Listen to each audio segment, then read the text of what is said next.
Hello friends, welcome to integral affairs. मेरा नाम है मुनिंद्र प्रताप और आज हम पढ़ने वाले हैं 4 अप्रैल के इंपॉर्टेंट करंट अफेयर्स।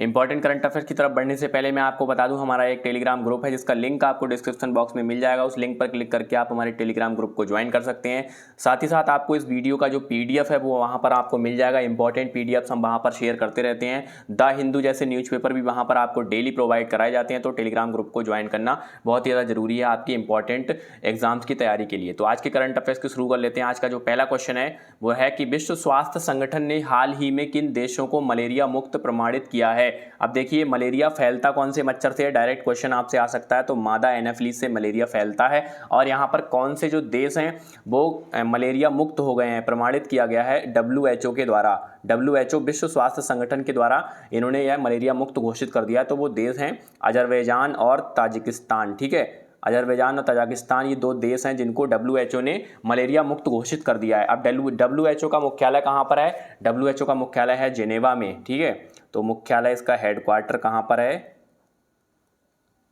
जेनेवा में।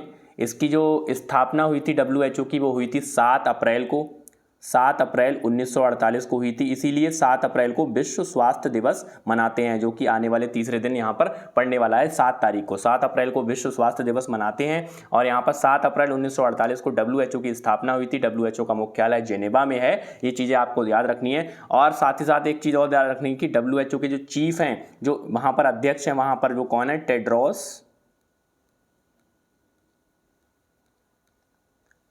टेड्रोस एडहोनेम। ठीक है, टेड्रोस एडहोनेम, ये हैं WHO के चीफ। ठीक है, तो WHO से रिलेटेड कुछ ये क्वेश्चंस हैं जिनको आपको याद रखना है। और अजरबैजान और ताजिकिस्तान को मलेरिया मुक्त घोषित कर दिया है WHO ने।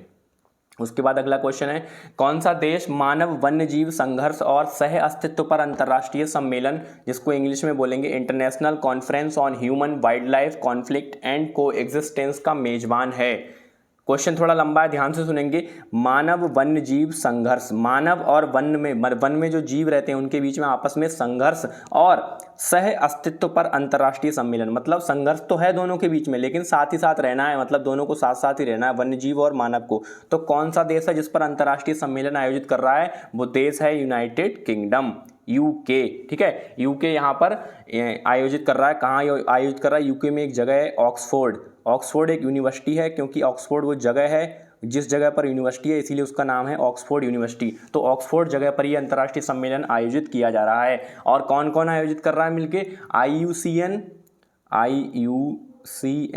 प्लस FAO प्लस UNDP, ये तीनों मिलकर यहाँ पर आयोजित कर रहे हैं। अब इन तीनों के बारे में थोड़ा जान लेते हैं, इनकी फुल फॉर्म क्या होती है, क्या नहीं होती है। तो ये देखिए, मैंने यहाँ पर आपके लिए लिख रखी है। IUCN की होती है international union for conservation of nature, प्रकृति से रिलेटेड है। ठीक है, FAO का मतलब फूड एंड एग्रीकल्चर ऑर्गेनाइजेशन, ये खाद्य विभाग से संबंधित है। और UNDP जो ह्यूमन डेवलपमेंट इंडेक्स होता है, वो UNDP ही जारी करती है, यूनाइटेड नेशंस डेवलपमेंट प्रोग्राम।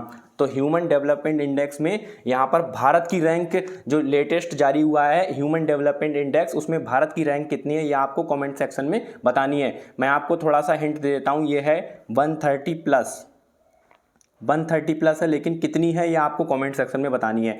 और उसके बाद अगला क्वेश्चन है हमारा, शेंगेन क्षेत्र किस संघ से जुड़ा है? देखिए, शेंगेन क्षेत्र, ये थोड़ा अजीब सा नाम है। यहाँ पर थोड़ा शंघाई जैसा, चाइना जैसा लग रहा है, लेकिन यहाँ पर मैं इसका आंसर आपको बताऊंगा किस संघ से जुड़ा है। तो इंटरपोल, यूनिसेफ, विश्व व्यापार संगठन या यूरोपीय संघ? तो ये जुड़ा है यूरोपीय संघ से। अब इसका मतलब क्या होता है शेंगेन क्षेत्र का? शेंगेन के क्षेत्र में जितने भी देश आते हैं, अगर मान लीजिए मैंने एक देश का वीज़ा करा लिया तो सारे देशों का मुझे वीज़ा मिल जाएगा, मुझे हर देश का अलग अलग वीज़ा नहीं निकलवाना पड़ेगा। तो ये होता है शेंगेन क्षेत्र। जैसे यूरोप के अंदर जितनी भी कंट्रीज आती हैं, उनमें से अगर किसी कंट्री का आप वीज़ा कराते हैं तो सारे देशों में आप जा सकते हैं बिना किसी वीज़ा के। तो यहाँ पर ये शेंगेन क्षेत्र है। और यहाँ पर कितने देशों में आप जा सकते हैं? ये जा सकते हैं आप 27 देशों में। ठीक है, तो 27 देशों में आप, शेंगेन देश हैं जो 27 कंट्रीज, एक ही वीज़ा से आप जा सकते हैं। तो उसके बाद अगला क्वेश्चन है यहाँ पर अगला क्वेश्चन है, किस देश ने हाल ही में एक नए संविधान अप्रैल 2023 पर जनमत संग्रह कराया? जनमत संग्रह का मतलब होता है रेफरेंडम। रेफरेंडम का मतलब होता है जनता से वोटिंग कराई जाती है। मान लीजिए कोई नया कानून बन रहा है तो उस कानून के लिए जनता से वोटिंग कराई जाती है कि ये कानून लागू कर दिया जाए या नहीं कर दिया जाए। जैसे भारत में कोई कानून बनता है तो लोकसभा में पहले पास होता है, फिर राज्यसभा में, और उसके बाद राष्ट्रपति हस्ताक्षर करते हैं और कानून पास हो जाता है। लेकिन यहाँ पर कुछ ऐसे छोटे देश हैं जो क्या करते हैं, जनमत संग्रह कराते हैं, रेफरेंडम कराते हैं। तो एक नए संविधान पर जनमत संग्रह किसने कराया है? उज्बेकिस्तान ने।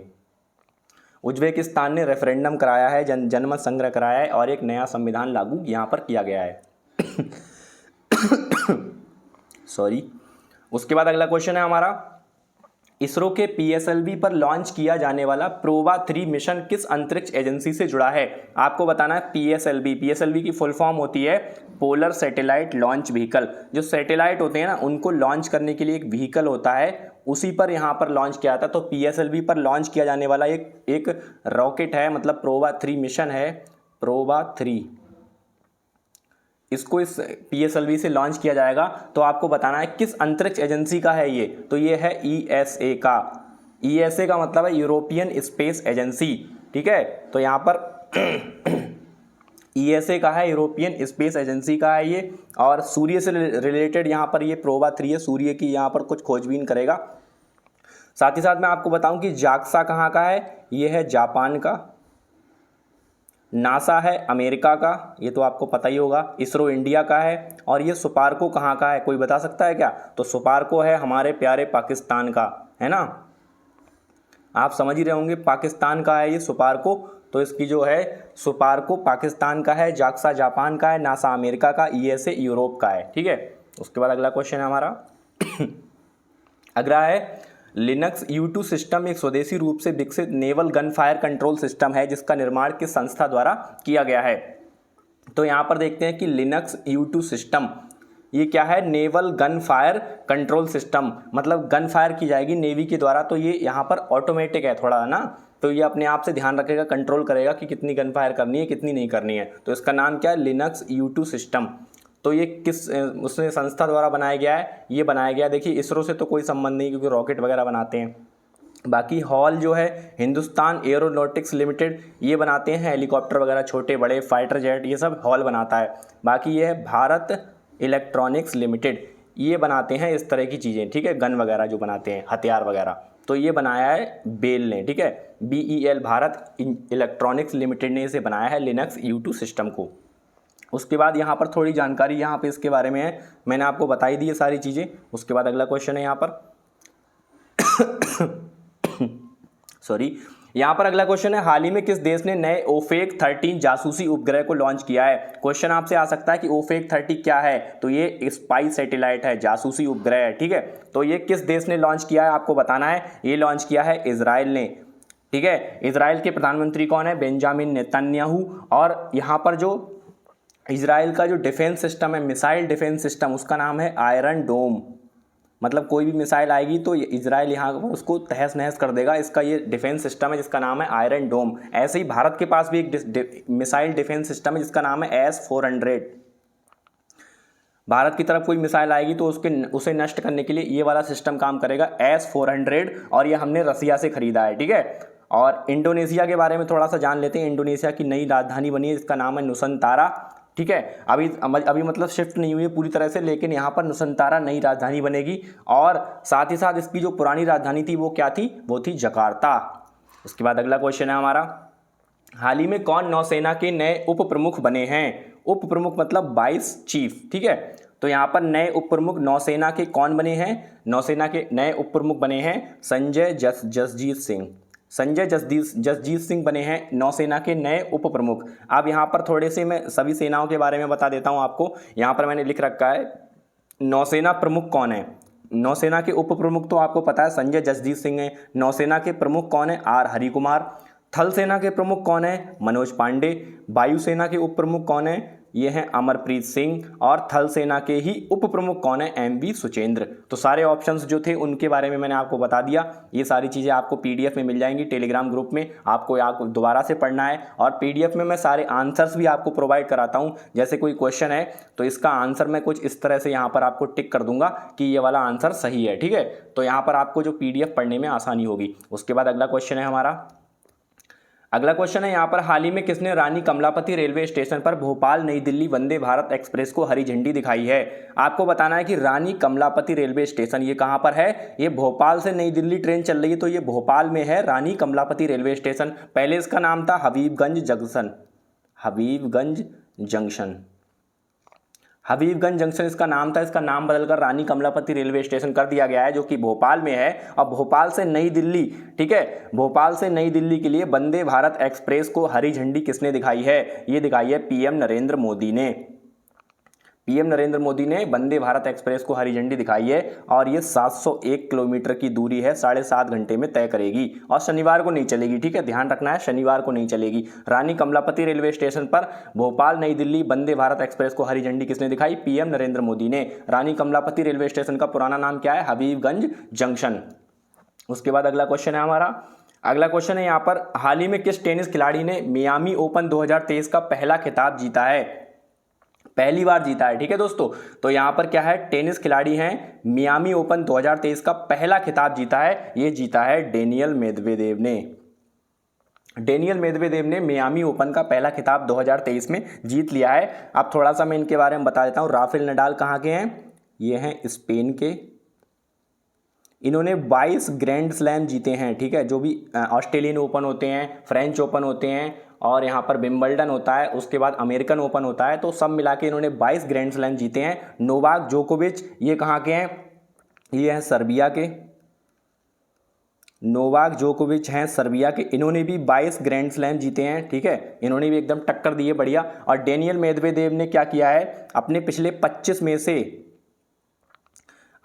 25 में से 24 मैच जीते हैं, तो इनका जीत का रिकॉर्ड अभी शानदार चल रहा है एकदम। और कार्लोस अल्कराज जो कि 19 साल के हैं और इन्होंने यूएस ओपन मतलब एक ग्रैंड स्लैम जीता है, एक ग्रैंड स्लैम, क्योंकि अभी 19 साल के, अभी इन्होंने शुरुआत की, लेकिन खिलाड़ी एक नंबर है, तो यहाँ पर इन्होंने एक ग्रैंड स्लैम जीता है, जो कि है यूएस ओपन, जिसको कहते हैं अमेरिकन ओपन। ठीक है, इनकी थोड़ी सी मैं आपको बता दूं कि किस तरह से ये ओपन होते हैं, साल के शुरुआत में किस तरह से होते हैं। अफवाह, इसे आप याद रखिए, अफवाह।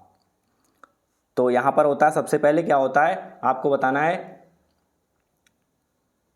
अमेरिकन ओपन, अमेरिकन, ये होता है फ्रेंच, सॉरी यहां पर थोड़ा सा गड़बड़ हो गया है, यहां पर मैं दोबारा लिखता हूं, अफवाह। ऑस्ट्रेलियन ओपन, सबसे पहले साल की शुरुआत होती है ऑस्ट्रेलियन ओपन से, फिर होता है फ्रेंच ओपन, ठीक है, फिर होता है फ्रेंच ओपन, उसके बाद होता है विंबलडन, उसके बाद होता है अमेरिकन ओपन। तो कार्लोस अल्कराज ने कौन सा वाला जीता है? अमेरिकन ओपन जीता है। ठीक है, लेकिन मायामी ओपन 2023 किसने जीता है? वो डेनियल मेदवेदेव ने जीता है। ये चीज़ें आपको याद रखनी है। तो यही थे कुछ आज के टॉप 10 क्वेश्चंस। अगर आपको वीडियो पसंद आती है तो प्लीज़ वीडियो को लाइक कीजिए और साथ ही साथ हमारे चैनल को सब्सक्राइब करके उसके साथ जुड़ जाइए, क्योंकि हम ऐसे ही डेली करंट अफेयर्स आपके लिए लाते रहते हैं। Thank you.